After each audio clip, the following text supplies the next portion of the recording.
Welcome to Gate Radio. I'm Carrie. I'm Will. And we're here to help you level the playing field of college admissions. We cover grades, applications, test prep tips, and essays.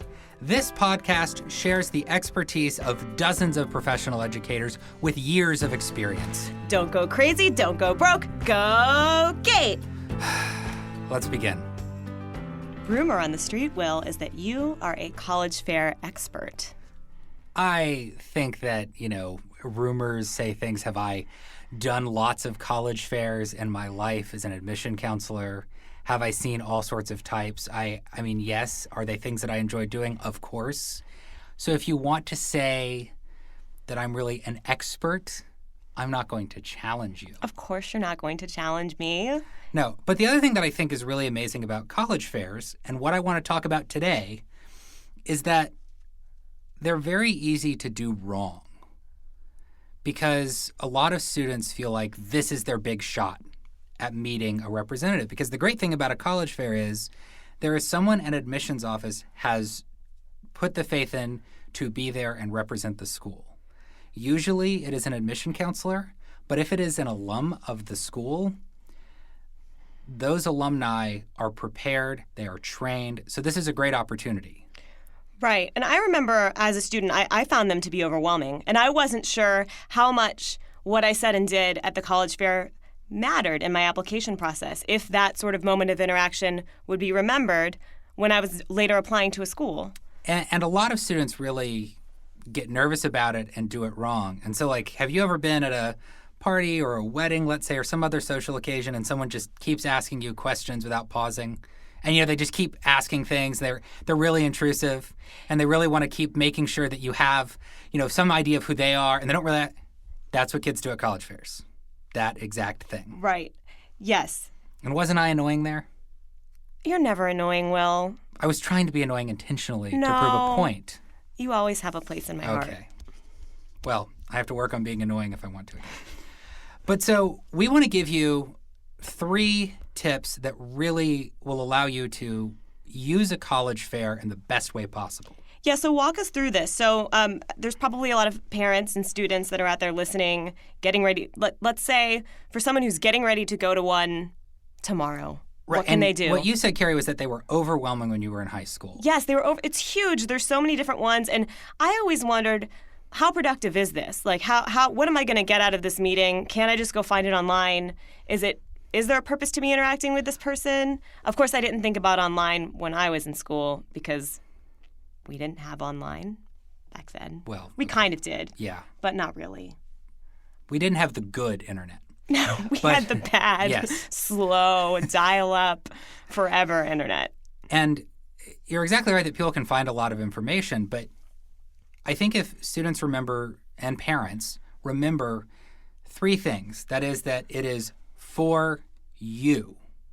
This is not about impressing the college. It's not about going there. It's finding the information you want and need. And now I'm speaking to students and parents differently. I understand you have different questions from each other, but know what you need to have.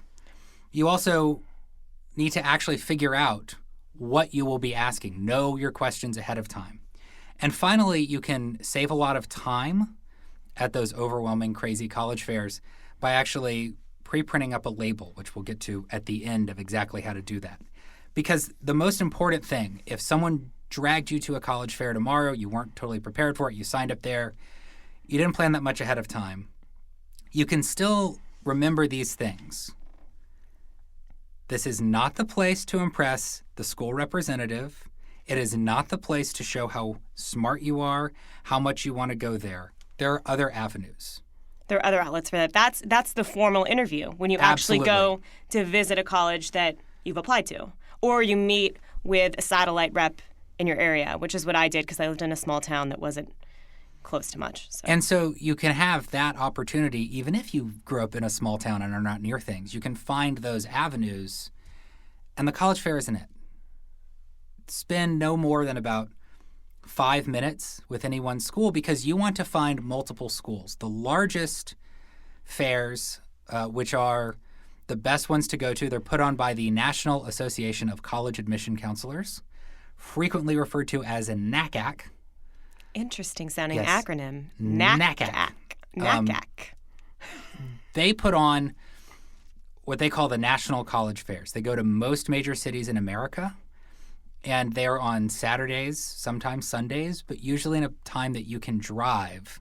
Even if you live a few hours away from a major city, you can maybe make that opportunity. Yeah. And if you live in the city, it's not that hard. Go. But the other great thing about what you can find at a college fair, sometimes you're going to have to ask your school counselor, try and find even, you do have the internet and you know how to use it because you're a teenager.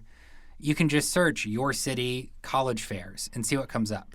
Some might block you from entering if you're not attending a certain school, but others will be open. So let's talk about, once we get there, you were talking about gathering information. Mm-hmm. What is a really productive way to because obviously there's going to be, dozens, hundreds? I mean, how many colleges are at these It depends on the things? school, or it depends on the college fair. But the school number that would be the lowest is I've been to a handful that were for one high school. Uh-huh.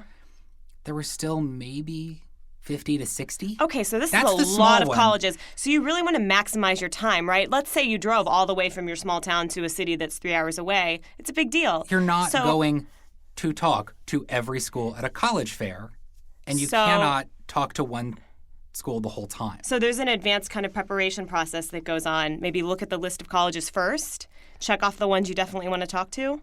And if you are very early in your process, it's the beginning of your junior year, end of your sophomore year, and you're like, I don't know what's out there. Mm-hmm. You definitely know whether you want to study performing arts in college, so that can rule out any conservatories or art schools. You can probably know whether you're going to be into engineering and have even a bit vague idea. Mm-hmm. And so if you're that early, go around and just say, I'd like to know a little bit about your college. Every single admission representative is able to say, well, we are So a then large they'll get- research university. We are a liberal arts college. So then they'll give their pitch. Right. Or let's say you are, an aspiring actor or singer or engineer and you know that you want that track, you could probably approach each school and ask about that specific program. Precisely. Yeah. And I think that every student should have 3 questions prepared to ask. Do not ask all 3 because you should listen and they might answer it anyway. Good. But Yes, these listen. need to be open-ended. Mm-hmm. And they need to be something that will give you information. Because if you say, do you have an engineering program? Yes or no. There's no other thing. So you can say, what is your engineering program like? That provides a whole wealth of information. And even though this isn't a formal interview, it's practice. It's practice in interacting with representatives from these colleges so that when you are in that interview space and they say, do you have any questions? You can know You've exercised that say muscle. and It's what you like can do. it's like a low stress kind of opportunity to exercise that question asking and listening muscle. And if you want to keep it basic, you can sort of have your 3 questions be either do you have a certain kind of major and what's it like? Mm-hmm. Those go together, but always, if you want to ask if they have it, add on. Then what is the campus environment like at the school? And what is your application process? Every single admission counselor can ask those. And that also is the best way for you to be able to compare schools. You're going to hear different things from different schools. And especially because you should never, ever, ever, ever, ever, ever, ever, did I emphasize that enough? You should never, ever ask to compare 2 schools to an admission representative. Only ask about their school. Yeah. First of all, they're not going to say anything about the other school. They cannot say anything that doesn't sound like they're bad-mouthing another school. Right. It's even the most generous. Well, it's very interesting the way they do this and that, but it just always sounds bad. Okay. And this might seem obvious, but never challenge what a representative says. Both because, again, it's kind of practice for an interview. You want to look good, even if it's not to say, I'm here to impress you. Right. You want to make a good impression. Exactly. And there's no value gained if you think they just said something wrong. Even if you know, and you won't have this happen probably, but if you knew that that person said something that was wrong, just roll off your back and I have move a on. little segue, not a segue, a little diversion here. You reminded me of a book called How to Win Friends and Influence People by Dale Carnegie, which I feel that everybody should read. And it talks about interactions. And it actually, I wish I had read this book before I went through any sort of job interview or college interview process. I didn't read it until I was in my 20s.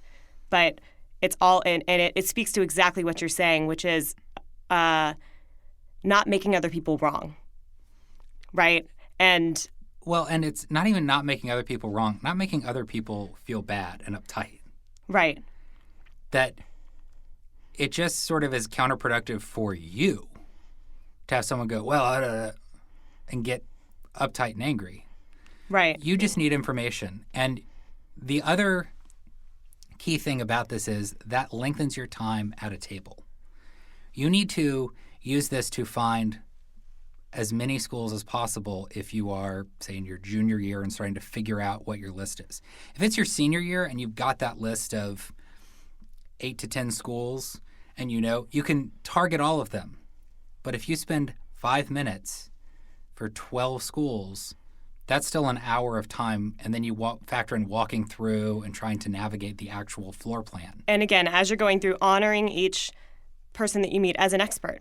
Yes. And deferring to their sort of wisdom, right? And the way that you can get more of that expertise and wisdom is a nice little time-saving thing. You create a label for yourself. We aren't always that into labels as like a metaphor, but this is a specific... So tell me more about this label thing, because I haven't heard this before. I've seen multiple students do this. Yeah. And I've seen it in a lot of ways. I think the best, you can find just blank at an office supply store or anywhere else, blank like return address labels. Okay. This is as big as it needs to be. This doesn't, kids, the post office is a thing where you stick letters in a mailbox and they deliver it. And it used to be you could have it. Oh, this is so you don't have to spend the time. Oh, exactly. So that they can mail you information because after the whole you leave? point for the college is to get different contacts. They're happy to tell you about information, you to grab stuff. But the key for a representative is to say, I have your information. I can mail or email you things. Got it. So that's saving you probably 5 minutes, 3 to 5 minutes per table of like paperwork and stuff. You're just sticking a little note. And if you don't believe me, if you are safely at home listening to this, if you're in a car, wait. Write out your name, address, email, school, graduation year, extracurricular interests, and academic interests. Now think about doing that 20 to 30 times. That's so brilliant. I love that. And the other thing that's great is you don't have to have the awkward moment of bending down at the table and not looking at the representative. Right. You can just smack that on and say, hi. Yes. I'm wondering keep eye if contact. you have Yeah. a sociology program. And then you look like such a prepared professional, right? And it's also, I don't want to say that you have to do it one way because anything that sort of has a sticky back, if you want to get blank name tags that don't have like, hello, my name is, but the sort of just plain white ones. Or the do. That could be fun. That could be fun. I think that it's just a little bit weird. It's the little things, Will. It's the little things. It's the little I'm things. not worried about the hello, my name is. I'm worried about whatever else. You don't want people to sort of judge you on a random thing. So no happy faces. Hello, my name is and happy faces might be okay. No star stickers? Now we're pushing it. No emojis? Right. That's never good. No. But so I mentioned this already, but all you need to write down is your name, your high school, your graduation year, your home address, your email address, and right here I want to point out, get a serious email. Oh my gosh, not Surfer Dude, right. 2626. What was... Your name at any of the free basic email. One of our students had the worst Skype handle. I can't remember what it was. I've seen like Surfer Dude. I've seen if I had my phone, I would look it up because it's so funny. It was like... Dude, I don't remember. It had a lot of dude in it. Right. It was awful. And I was like, just your name. It's very easy to get free email of various kinds. And also, if you want to keep using your ridiculous one as your own email, you can also sort of segment out all the stuff you're getting from colleges with your serious name one. By the way, I found this out recently. I find out fun things from teens all the time. But apparently teenagers have 2 Instagram accounts. They have their private Instagram account and their public. And the private one has a stupid name, and that's where they put all the stupid pictures and stuff that might be inappropriate or whatever, and it's private. And then they have their public Instagram profile, which is like scenery and food. Yes, So, but 1, everything can be hacked. 2, it's not as private as you think. And 3, don't post any kind of stupid pictures online unless they're just silly, not really kind of over the top. right. End of PSA right there. Protect your online profile. Yes. But case in point, have a professional set of contact information. And that will just allow you to be able to seem like a serious person. Doesn't make you boring. Doesn't mean you're giving up something. It just has that there. And with all of these things, you can also make a college fair actually not easy to manage because Fun? it's Can we make it fun? here's the thing I would say from standing behind the table. Milling through people doesn't always look fun. It looks like there's about to be a human crush. But it's exciting because... And so I'm trying to tell people that they can get all the information they want and think about their college choice afterwards, which is fun, and avoid as much of the elbowing and jockeying for position as they... Yeah, try not to elbow people, but try to have fun. It's exciting. Yes. It's your future. I'm saying I don't think they'll have fun in the crowd, but they can have fun Some people talking. like crowds. But I'm saying they can have fun talking to people and thinking about their college choices That's later. true. So this isn't like, hey, I'm around people. This is like people are moving around me, crowds. Right. College fairs are difficult to manage, and they last forever, and they're in really warm gyms, and everyone is sort of on edge. There's always a weird tension when it gets crowded. I have one final question, actually. Yes. Do you have any advice about attire, what people should wear when they go to a college fair? Should it be kind of business casual? What do you think? It should not be business casual because everyone knows you're a teenager looking at college. Okay. But holes in jeans, cutoffs, No. not good. You want to look nice, but you don't need to be dressed up. Okay. Look put together, Yeah. as my mother would say. Yeah. That's really the key thing about how you should dress. But Got it. And it's a different story, obviously, for the formal interview, and we'll talk about that on absolutely. another episode. Because also, you need to dress for comfortability at a college fair. Because you're there You'll be for a long walking time. around standing a up. lot Right. and moving in different ways. But so we hope that as long as you remember to get information for yourself, think about what you're going to ask ahead of Prep time. those questions, And make that little label. Will save you so But- much time. not with sticky emojis. No. Don't put any of those, even though they're fun. And so now you are armed to go to a college fair and make it the best thing for you. While having Fun. fun. Gate Radio, recorded in Studio City, California, is committed to equalizing access to college for teens like you. Visit us online at gatecollegesystem.com and opt in to receive our weekly newsletter with free information on the college prep process. Don't forget to subscribe to the Gate College System YouTube channel. And like us on Facebook, Tweet us on Twitter. Instagram, Pinterest. That's enough for now.